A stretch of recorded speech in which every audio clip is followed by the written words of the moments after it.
So welcome to the virtual college exploration for Pennsylvania students. This is SUNY Fredonia. You can ask questions with the Q&A button. Your camera and microphone are off. You can sign up for more sessions at pacac.org/virtual, and a recording of this session will be available. Okay, you are on. Wonderful. Thank you so much. My name is Jessica Gatto. I'm going to share my screen real quick. Let's see. Are you able to see my screen already? I apologize. Oh, there we go.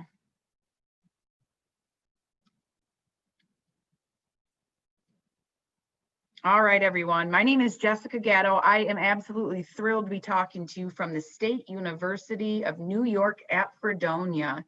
I am actually the counselor who works with all of our out-of-state applicants. So anybody who has questions, wants to learn a little bit more about the school, about the admissions process in general, wants to visit Fredonia, potentially come here, I am your go-to person from start to finish. So this slide has my email address. It's usually the best way to get a hold of me. The last slide that I have is going to have a little bit more contact information for me, but anyone that's remotely interested, please do not hesitate to reach out to me. I'm doing all sorts of individual meetings, virtual information sessions, all that sort of stuff. We're really doing our best to give you the information that we know that you're looking for in order to make a really well-informed decision on where the best fit is going to be for you when you go to college. A little bit about Fredonia. Number one, where are we? So we are located in Western New York, in the village, something called the Village of Fredonia. It's a very, very safe, smaller community. We are about an hour south of Buffalo. We're also an hour away from Erie, Pennsylvania. So kind of right in between those two bigger cities. Then about a 2.5, 3-hour drive to Toronto, Canada, and then usually a quick 1-hour flight to Boston, New York, Cleveland, Washington, DC, and a short drive to Niagara Falls. If you've never been there before, it's a really cool place to go and check out. The thing with us is, yes, we're in New York State. We are not anywhere near the city, and we're nothing like the city. We're about as opposite of it as you can imagine. We're a small town, a smaller community. There is about 4,500 total students that attend Fredonia between undergraduate and graduate. We're predominantly an undergraduate institution. There's just about the same number of people that actually live in the village of Fredonia. To me, this is kind of the epitome of that small college town type of feel. So a lot of interaction between the students and the communities, the community of Fredonia. It's a cute area. Lots of different coffee shops, restaurants. There's an opera house, which actually has all sorts of different movie events and cultural events. Every Saturday, there's a farmer's market. 5 minutes away from a place called Dunkirk, New York. It's going to be right on Lake Erie, which is beautiful when the weather's nice, but it's a little bit bigger. That's where Walmart's going to be, grocery stores, department stores, things of that nature. So it's a great smaller town, safe town, but again, should you need to get to Buffalo, we're about 45 minutes away, or get to Erie. So pretty close between those two bigger cities. A little bit about our campus itself. So in the grand scheme of schools in the US, and you guys have so many to choose from, thousands of schools to choose from, we are in the medium-sized category. But we're definitely on the small end of medium. I mentioned before having about 4,500 total students. It's a residential walkable campus. What that means is that you should be able to get from any point on campus to the next and just a matter of minutes walking. We are not a school that you have to drive to class or take a shuttle to class. If you're living in one of our residential halls, leave your dorm, you can get to Starbucks, the fitness center, a rehearsal room, anywhere you need to be in just a few minutes. I mentioned already a little bit about the local area and that being a walkable distance too. So if you want to get to downtown Fredonia, a 15-minute walk if you're leaving from campus to get downtown. On a nice day, you'll see a ton of students walking back and forth. I'd mentioned that we're residential. Essentially what that means is the first 2 years that you're a student on campus, you are required to live in one of our residential halls. The next slide, I'll focus a little bit more on all the different options you have, but it's a great opportunity to come here, live right on campus. Everything you need is just a matter of minutes away from you. It's a great way to make friends, meet new people. Also, just kind of on a general level, Your GPA, your retention rate tend to be higher having simply lived on campus compared to living off campus. As far as dining services go, that's usually the #1 question I get asked. Someone's like, oh, hey, Fredonia, how's the food on campus? Without a doubt. I think it's great. I ate here. I was a student here before I started in admissions. I've been around the area of Fredonia since 2001. I still eat on campus all the time. It's great. You have a lot of different options. There's been a big push the past few years for healthy, fresh, made to order options. So that's been awesome. We have a Chipotle style Mexican bar, which switches occasionally to do a different ethnic cuisine. So we'll either do, usually it's Mexican, but sometimes Italian and sometimes Greek. Sushi on campus. There's an a la carte facility. There's also an all you can eat dining facility, depending on how you're feeling that day. There's a Starbucks, which you can see in this picture is about as the most popular place on campus. A Tim Hortons, if you're familiar with that. And then a variety of different coffee shops around campus. So I can promise you, simply living on campus, you're going to have a lot of really wonderful dining opportunities.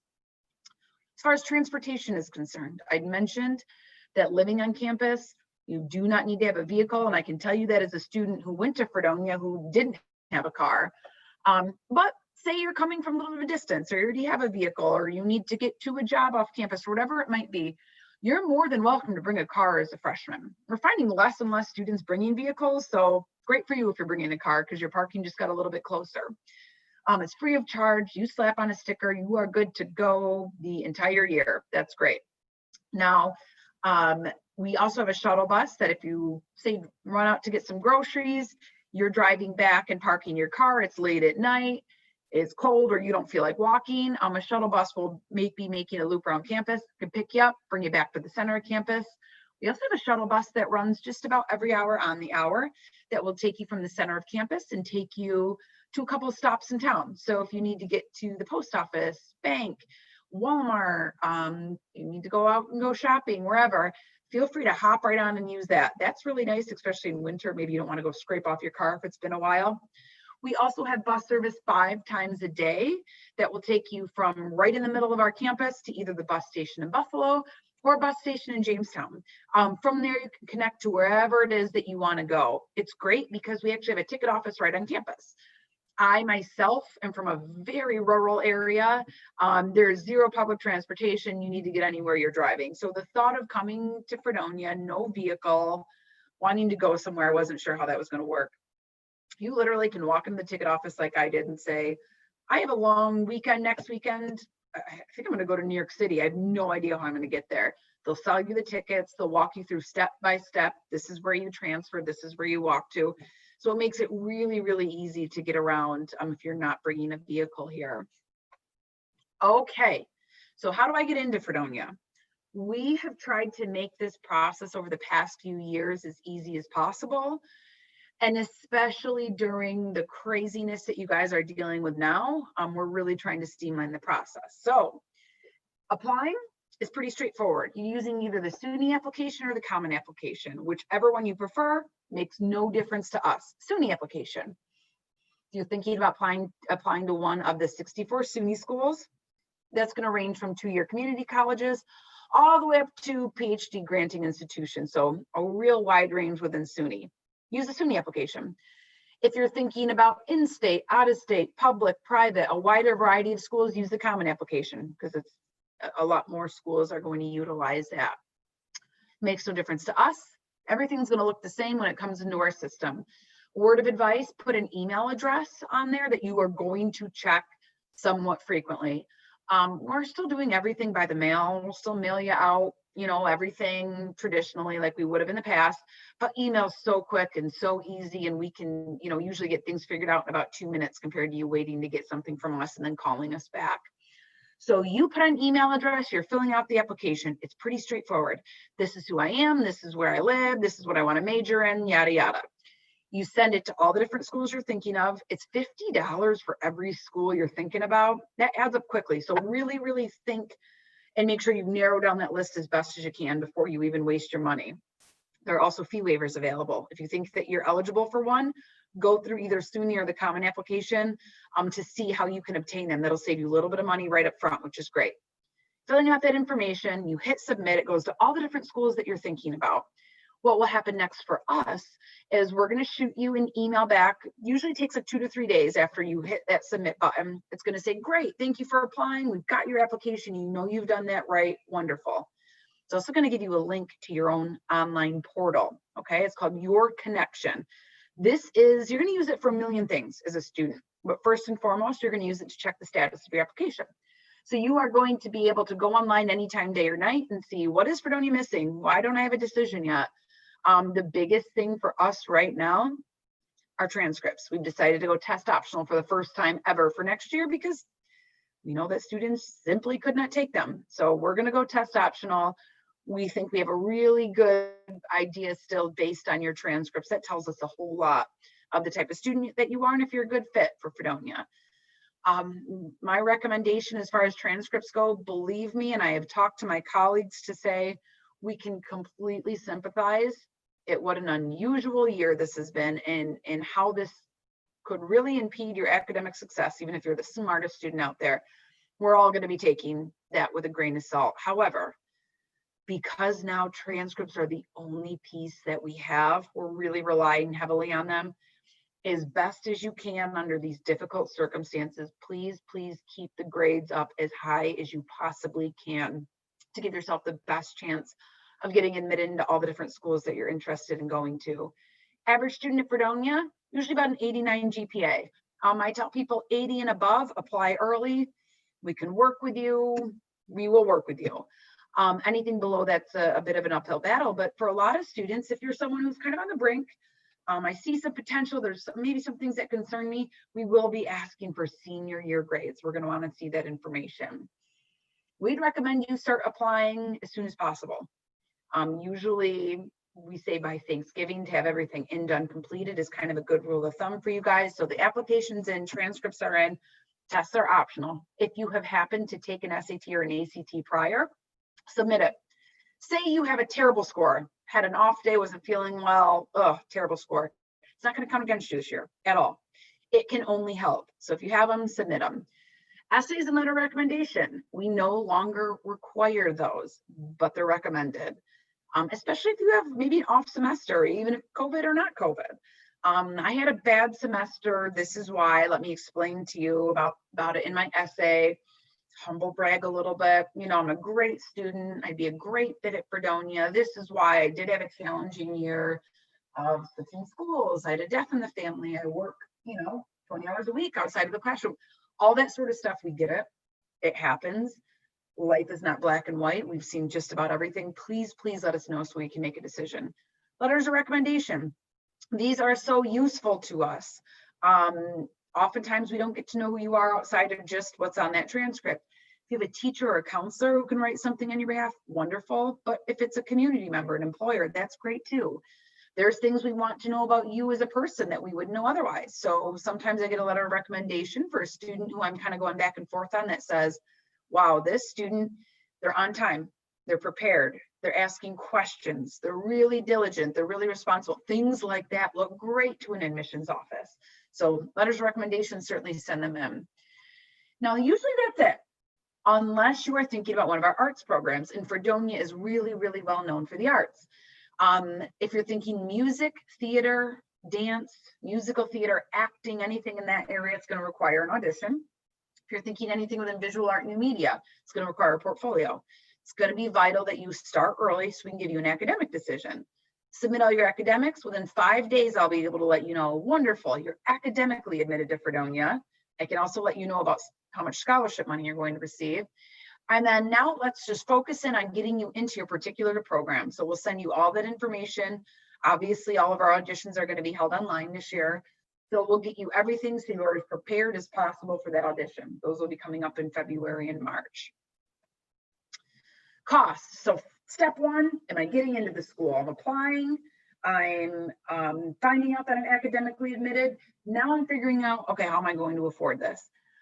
The past 2 years on this campus, there's been a huge push to be able to make Fredonia as affordable as we possibly can. So 1 year for an out-of-state student, room, board, tuition, fees, meal plan, every cost that you can expect to incur for a year, $32,000. We have a brand new program, which I'm super excited about. It's called the Good Neighbor Award. You guys are our neighbors. If you are simply admitted, we say, great, academically, you're strong, you're a good fit for us, you're automatically going to get a $6,000 scholarship right off the bat. This is brand new.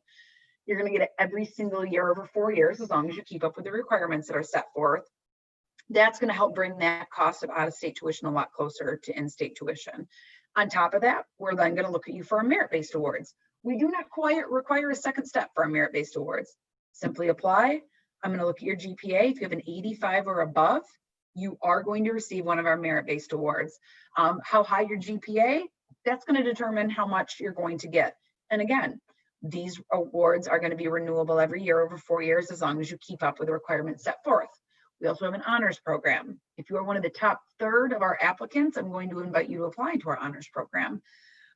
It's a great program to be in. You get to select classes earlier than anyone else on campus. There's special honors only courses. There's an optional honors housing as well. So it's a really prestigious program. If you are in the top third of the applicants, you certainly have what it takes to get into this program. So the deadline for that is going to be February 15th. A little bit about living on campus. I'd mentioned before that the first 2 years you're required to live on campus. I can tell you from being a student, I actually lived close enough growing up that I had the opportunity to commute or live on campus. Living on campus was one of the best decisions I ever made. It is such a great opportunity to meet people. It's so much fun. Everything's right there. So as a freshman, you have the choice between a suite style or a corridor style. They both cost the same. They both come with all the same amenities. We only double, we never triple. So that's a question to ask as you're looking at different schools. I'll be honest, I think our freshman housing is standard as far as the size is concerned. Most other schools I visit, I don't see much larger or much smaller. But again, I don't know where you'd fit a third person in that room. So every room, 2 beds, desks, dressers, mirrors, lamps, closets. We have free laundry in every building, free cable, and free wireless. You also have access in the residential halls to different aerobic rooms, wellness, computer, and craft rooms. And like I mentioned before, everything's within walking distance. Now, the older you get, should you decide after those first 2 years it's required to live on campus, and I want to continue living on, the housing gets newer, nicer, larger. The picture in the background of this frame is our brand new townhouses. They're absolutely gorgeous, private bedrooms, full kitchens. It's a really nice option. But again, it will be completely up to you if you choose to have that option. But just so you know, you have a lot of different choices to choose from that are safe, nice, new, all right on campus. All right, academics. We have over 80 different degree programs to choose from. Our most popular program for an incoming freshman is going to be liberal arts, so completely undecided, which is absolutely fine. It's difficult to know at 17, 18 years old what you want to do for the rest of your life until you actually get a chance to get in the classroom and try a few things out, just so you know what we have to offer, because this is what I'd recommend. And this was the same position I was in. I didn't know exactly what I wanted to do. I had a couple ideas. So I was looking at schools that had a few different things that I was looking for. Great. And then I narrowed it down by size, location, cost, all that sort of stuff. For Fredonia, we're kind of split into 4 different areas. One is going to be our School of Business. Okay, this is going to be one of the largest programs that we offer. We have everything from accounting, economics, finance, marketing, management, and then 2 really unique programs, a music industry program and a sport management program. So if you love music or you're into sports, but you're not necessarily going to be a musician or professional athlete, this is a wonderful business-based program to get you to learn the ins and outs of kind of the behind the scenes of those 2 unique industries. We also have a College of Education. We started off as a teacher's college in 1826. We're one of the oldest within New York State. You can see on here, we have a very, very long list of different areas of expertise within education. What's nice for us is we're going to start you off in a classroom your freshman year. So you're doing something called an observation. So say you're like, okay, I want to be a teacher. I'm going to go, I really want to work with 2nd graders. Wonderful. Your first year, you're going to be in a classroom of 2nd graders. A third of our students from that first observation come back and either say those kids were too young, they were too old, or I don't want to be a teacher. That was a nightmare. I cannot work with kids all day. That's absolutely fine. We need you to figure that out as early in your career as possible because we have so many different options for you to choose from. The third area, visual and performing arts. This is the one we're most well known for.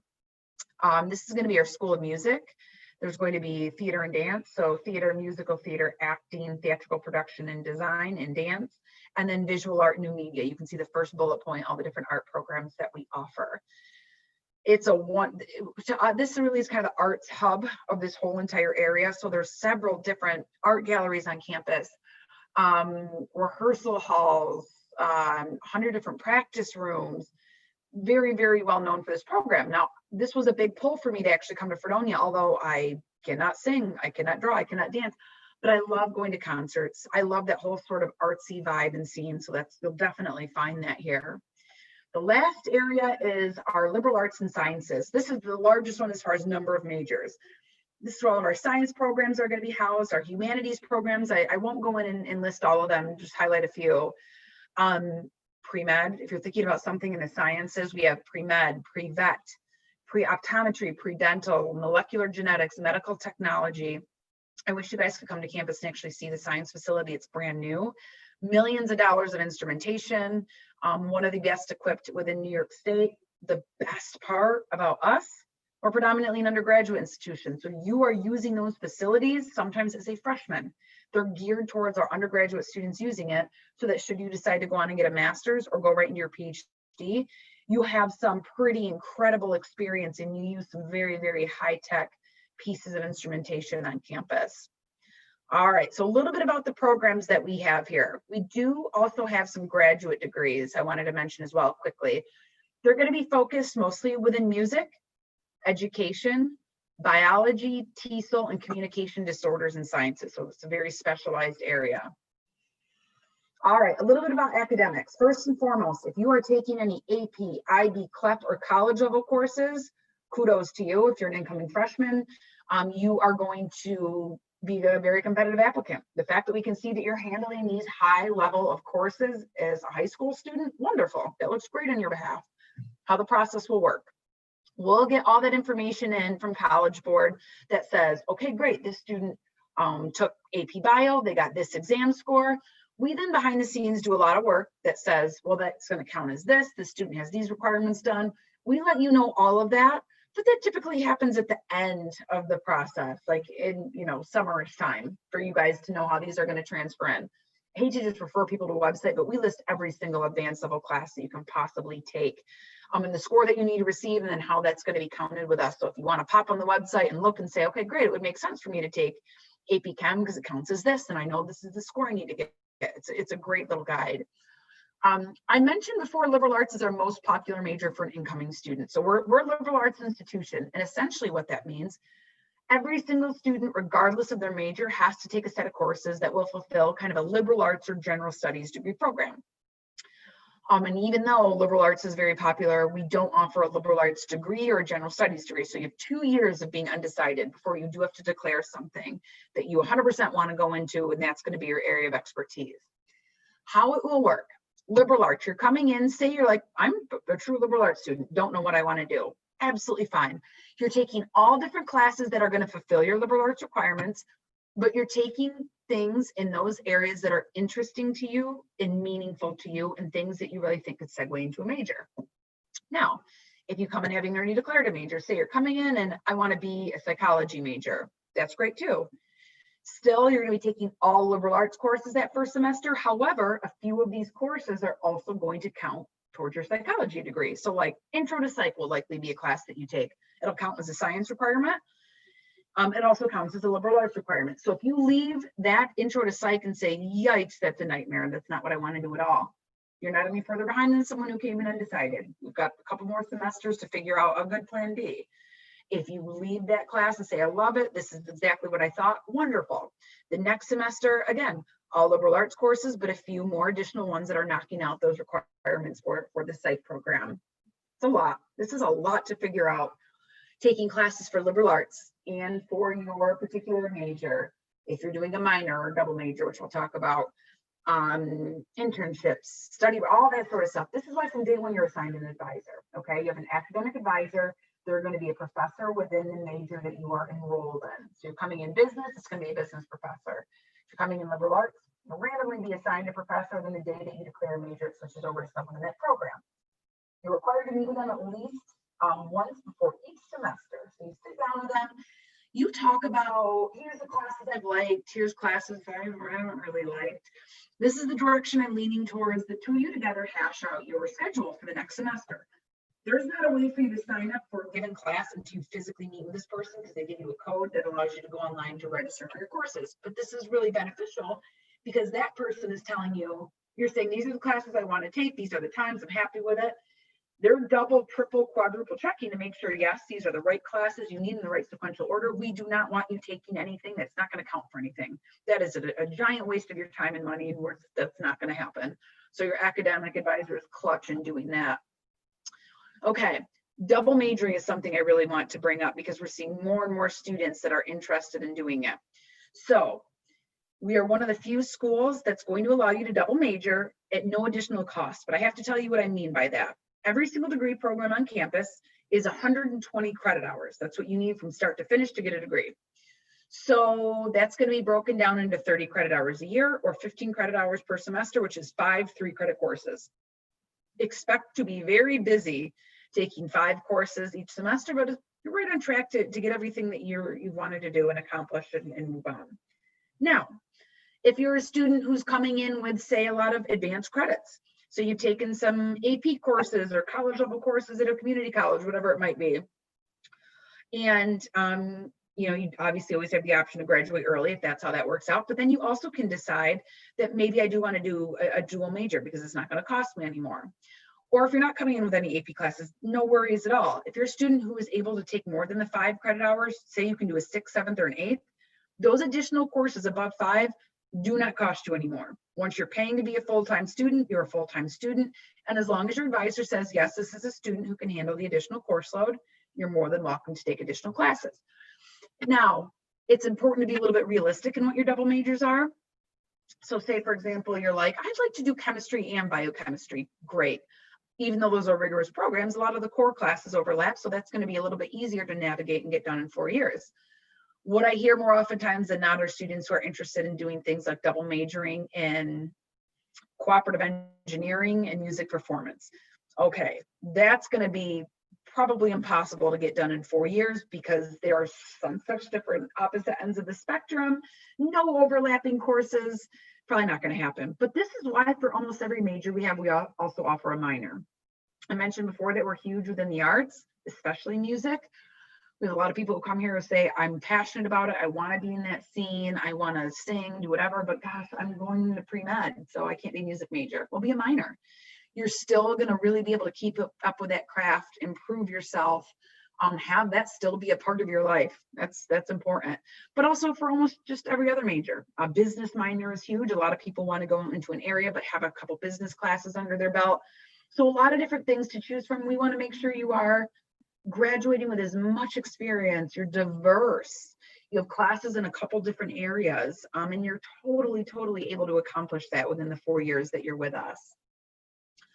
So that's inside the classroom. And that is the most important component, right? You're expected to come here, go to class, study hard, get good grades. We are hearing constantly from employers, that's actually not enough anymore. We need a student to come to us already having a resume with a foot in the door, with experience.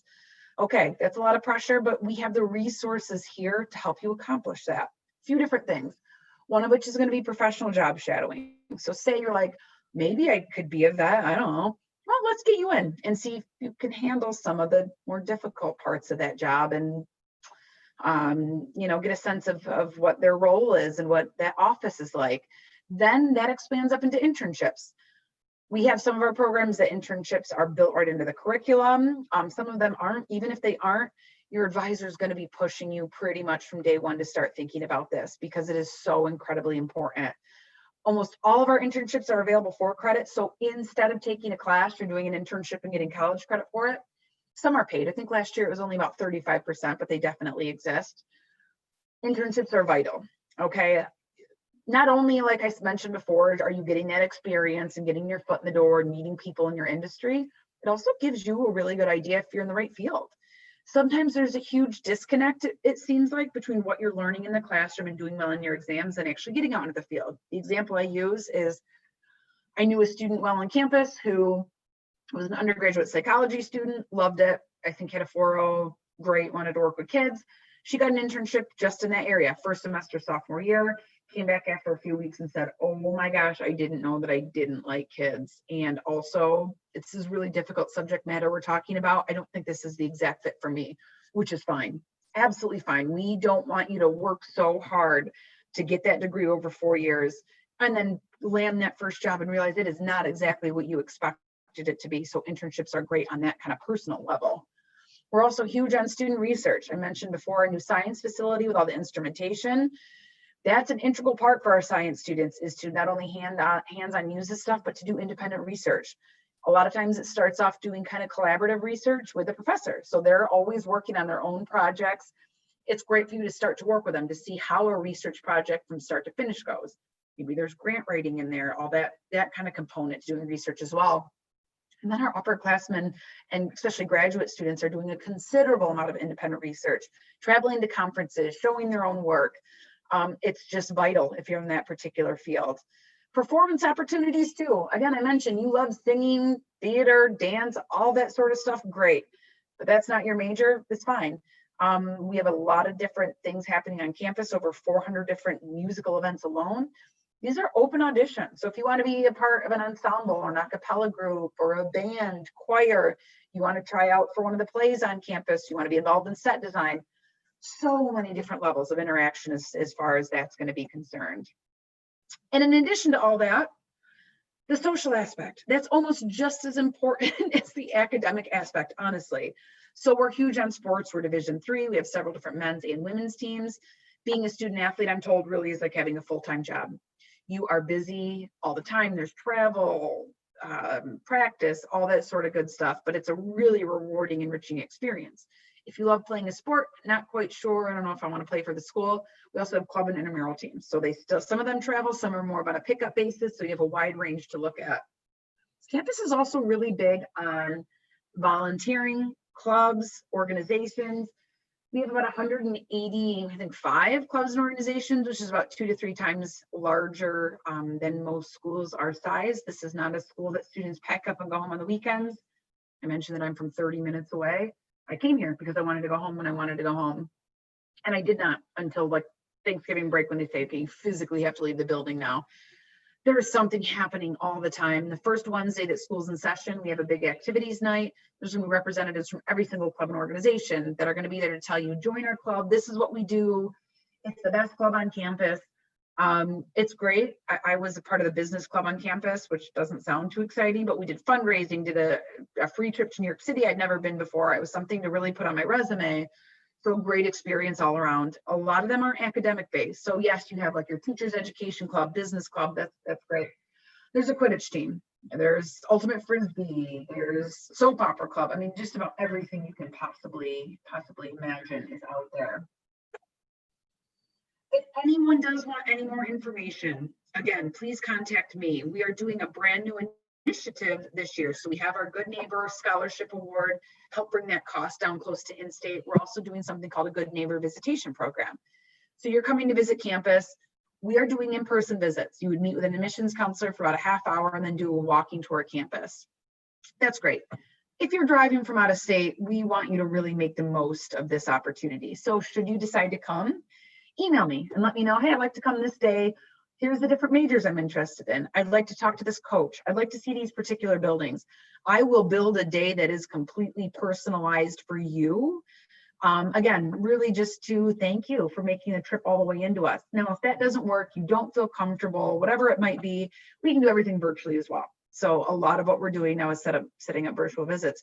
You want to talk to somebody in the music department because you're auditioning and you're not sure what instrument, and you also want to know a little bit more about what the graduation rate is within music and what our recent graduates doing. All that sort of really important, specific information that you want to hear from the department directly, let us set that up for you. We don't want you feeling like you have to call, email, do all that busy work. You guys certainly have enough going on right now. That's my job. If you want to come here, it's my job to help get you here, but it's also my job to help provide you with whatever information you think useful for you to make the best informed decision. We wouldn't want the smartest student any given year to come to Fredonia and then realize it's not the best fit. So let me help you get that info. So if you end up here, this really is the best spot for you to learn and succeed. All right. Well, thank you all so much for taking time to listen to us. I genuinely hope to hear from all of you and wish you a really, really safe and happy and healthy year.